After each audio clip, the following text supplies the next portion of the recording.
and welcome back to my teeny tiny house, where I'm going to go through every single room in my teeny tiny house with you. Today we're going to be going through this room. It is the kids' room. It is one of the funnest rooms, I think, in general, and it really did set the stage for the entire project.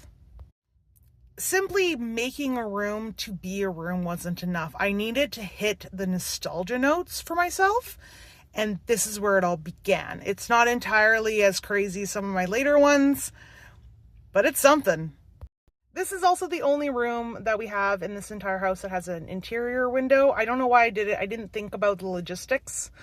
Just ignore it. It's just a shelf.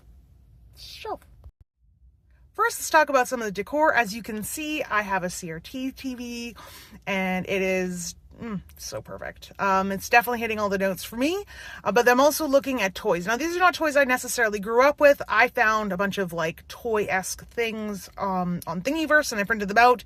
But honestly, I loved all these toys. This was intended to be like a boys' room because I have two boys, but very much also me.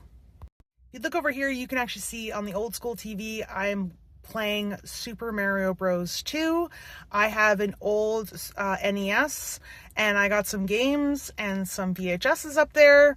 All this is 3D printed. I do cover the TV with UV resin to give it that shine, if you will.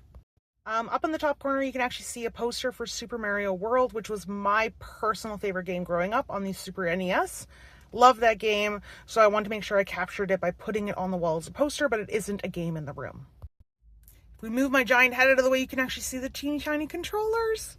They're so small. They're like 4 millimeters wide and 2 millimeters maybe like high. They're so little. Look at this side. You can see that there's a ton of toys at the top. I have like a little car. I have a dinosaur. I have a ducky. I have a stuffed bear in the corner, which I actually made out of felt myself. And on the top there, you can see Beauty and the Beast poster. That is my all-time favorite Disney movie.